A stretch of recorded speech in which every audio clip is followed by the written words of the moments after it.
नमस्कार मेरे प्यारे दोस्तों, मैं वैभव एक बार फिर से आप सबका स्वागत करता हूं आपके अपने ऑनलाइन प्लेटफॉर्म पर। आप सभी मेरे भाई बहनों का बहुत बहुत स्वागत है। जल्दी से सारे लोग आ जाइए, फिर आज के सेशन की हम लोग शुरुआत करेंगे और बहुत ही इंपॉर्टेंट टॉपिक को डिस्कस करने वाले हैं। आज के सेशन में हम लोग प्रत्यक्ष कर डायरेक्ट टैक्स की बात करने वाले हैं और अप्रत्यक्ष कर इनडायरेक्ट टैक्स की बात करेंगे।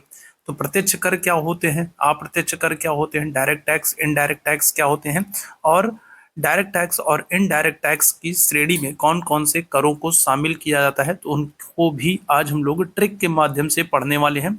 और आपके एग्जाम्स में किसी भी आप एग्जाम की तैयारी कर रहे हैं, किसी भी एक दिवसीय एग्जाम की तैयारी कर रहे हैं, तो यहाँ से एक ना एक प्रश्न आपके एग्जाम में जरूर बनता है कि कौन से डायरेक्ट टैक्स हैं, कौन से इनडायरेक्ट टैक्स हैं। तो इस तरीके से प्रश्न आपसे पूछा जाता है। तो शुरू करेंगे आज की क्लास को, और शुरू करने से पहले एक निवेदन करूंगा कि जितने भी मेरे भाई बहन जुड़ते चल रहे हैं, आप लोग अपने स्तर पर सेशन को लाइक कर दीजिए, शेयर कर दीजिए, ताकि बाकी साथियों तक ये सेशन पहुंच सके। और चैनल पर पहली बार है तो चैनल को सब्सक्राइब भी जरूर कर लीजिए, ताकि जब भी हम लोग लाइव आते हैं तो उसकी नोटिफिकेशन आपको मिलती रहा करे। तो चलिए शुरू करेंगे आज की क्लास को। सबसे पहले हम लोग बात करते हैं कि प्रत्यक्ष कर क्या होता है ना। सबसे पहले प्रत्यक्ष कर की बात करते हैं। प्रत्यक्ष कर क्या होता है? तो डायरेक्ट टैक्स, प्रत्यक्ष कर वह कर होता है जो आपके ऊपर लगा होता है और जिसे आपको ही पे करना होता है ना। डायरेक्ट टैक्स में क्या होता है? प्रत्यक्ष रूप से आपके ऊपर कर लगता है और आपको ही उसे पे करना होता है, आप ही उसके लिए उत्तरदायी होते हैं। यहाँ पर ट्रिक के माध्यम से हम समझने का प्रयास करेंगे कि डायरेक्ट टैक्स कौन कौन से होते हैं। तो ट्रिक हमारी क्या है? ट्रिक है कृषि से मिले धन, संपत्ति और उपहारों का गम ना कर, है ना। कि ट्रिक हमारी क्या है? तो आप अगर 2-3 बार दोहराएंगे इस ट्रिक को ना, तो फिर ये आपको हमेशा के लिए याद हो जाएगा और फिर यहाँ से कोई भी गलती नहीं होगी। तो बहुत ही आसान सा अच्छा सा ट्रिक है। एक बार आप सभी लोग दोहराइएगा मेरे साथ। कृषि से मिले धन और संपत्ति, धन संपत्ति और उपहारों का गम न कर। ठीक है, तो क्या हो जाएगा? तो कृषि कर जो है ये प्रत्यक्ष कर है। इसके अलावा जो धन कर है, ठीक है, जो प्रॉपर्टी टैक्स है, संपत्ति कर जो है, आय कर जो है, उपहार कर जो है, ठीक है, और क्या हो जाएगा? गम ना कर, ना कर, है ना। गम ना कर तो क्या हो जाएगा? निगम, गम ना कर निगम कर, है ना। इसी को क्या कहते हैं? इसी को कॉर्पोरेट टैक्स भी कहते हैं, है ना। क्या करते हैं? निगम कर को ही कॉर्पोरेट टैक्स कहते हैं, है ना। तो एक बार देखिएगा, एक बार अच्छे से दोहराएंगे, 2-3 बार आप इस जो है इस ट्रिक को पढ़ेंगे ना, तो फिर ये हमेशा के लिए याद हो जाएगा। और यहाँ से गारंटी के साथ कहता हूँ, एक ना एक प्रश्न हमेशा आपके एग्जाम में बनता है, तो कभी कोई दिक्कत नहीं होगी।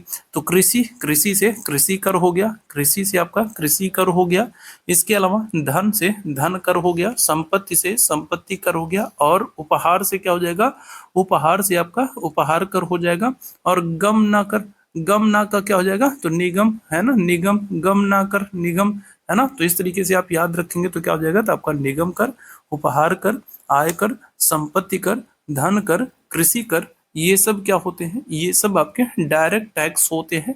ठीक है, और इसमें भी आपको विशेष रूप से निगम कर को याद रखना है। निगम कर जो कि कॉर्पोरेट टैक्स होता है, साथ ही साथ आपका जो संपत्ति कर होता है, जो उपहार कर होता है। तो ये 2-3 कर हैं जिनको विशेष रूप से आपको याद रखना है, जहां से प्रश्न बन जाते हैं। ठीक है, अब हम लोग बात करेंगे किसकी? अप्रत्यक्ष कर की बात करेंगे, इनडायरेक्ट टैक्स की बात करेंगे।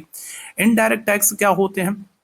इनडायरेक्ट टैक्स वो होते हैं जिनका जिनको किसी और के ऊपर लगाया गया रहता है, लेकिन उसको पे करना होता है किसी और को। तो किसी और के ऊपर लगा होता है लेकिन किसी और को पे करना होता है। अप्रत्यक्ष कर इनडायरेक्ट टैक्स की बात करेंगे, तो यहाँ पर इसकी ट्रिक क्या है? तो इसकी ट्रिक है सीमा वस्तुओं एवं सेवाओं का उत्पादन करो और टोल बाजार पर स्टाम्प बिक्री का मनोरंजन लो। बहुत ही अच्छी सी ये ट्रिक है। अगर इस ट्रिक को आप पढ़ लेते हैं ना, तो फिर यहाँ से आपके बहुत सारे टैक्स हैं जो क्लियर हो जाएंगे। अप्रत्यक्ष कर है जो आपको चुटकियों में याद हो जाएंगे। तो क्या करना है आपको? अप्रत्यक्ष कर को पढ़ना है। अप्रत्यक्ष कर की ट्रिक क्या है? तो सीमा, तो क्या हो जाएगा? तो सीमा से आपका सीमा कर हो गया। इसके अलावा वस्तु एवं सेवा कर, है ना, वस्तुएं एवं सेवाओं, जिसको आप क्या कहते हो? जिसको आप जीएसटी भी कहते हो, गुड्स एंड सर्विस टैक्स कहते हो। तो जीएसटी क्या है? तो अप्रत्यक्ष कर है। तो सीमा वस्तुओं एवं सेवाओं का, ठीक है, उत्पादन करो, उत्पादन कर हो जाएगा। उत्पादन कर भी आपका क्या है? तो आपका अप्रत्यक्ष कर है। इसके अलावा टोल टैक्स, टोल टैक्स जो है वो क्या होता है? तो वो सड़क एवं परिवहन के लिए लगता है, लेकिन उस पर यात्रा करने वाले लोगों से उसको लिया जाता है। तो टोल टैक्स हो गया। बाजार कर हो गया, बाजार कर हो गया, इसके बाद स्टाम्प कर हो गया, स्टाम्प कर हो गया, बिक्री कर हो गया और मनोरंजन कर हो गया, है ना। तो ये सब क्या है, तो ये सब अगर हम लोग बात करेंगे, ये सब अप्रत्यक्ष कर है ना। तो बहुत ही आसान सी, अच्छी सी, बहुत ही प्यारी सी ट्रिक है, और इस ट्रिक को आप 2 से 3 बार दोहराएंगे ना, तो फिर सारे आपके जो इनडायरेक्ट टैक्स हैं, जो अप्रत्यक्ष कर हैं, वो आपको याद हो जाएंगे। ठीक है, सीमा वस्तुएं एवं सेवाओं का उत्पादन करो और टोल बाजार पर स्टाम्प बिक्री का मनोरंजन लो, तो ये सारे आपके क्या हो जाएंगे, इनडायरेक्ट टैक्स हो जाएंगे। क्लियर है। तो आज के सेशन में हम लोग ट्रिक के माध्यम से प्रत्यक्ष कर और अप्रत्यक्ष करों को जानने का प्रयास किया है। बहुत ही इंपॉर्टेंट ये टॉपिक है। आप किसी भी एक दिवसीय एग्जाम की तैयारी करते हैं तो आपको यहाँ से एक ना एक प्रश्न जरूर देखने को मिलेंगे। तो ऐसे ही इंपॉर्टेंट टॉपिक्स को जानने के लिए, प्राप्त करने के लिए सेशन को लाइक जरूर कीजिए, शेयर जरूर कीजिए। चैनल पर पहली बार है तो सब्सक्राइब जरूर कीजिए। तो अभी के लिए हम लोग बस इतना ही करेंगे। थैंक यू सो मच आप सभी मेरे चैनल भाई बहनों को मेरे साथ जुड़ने के लिए। Thank you so much.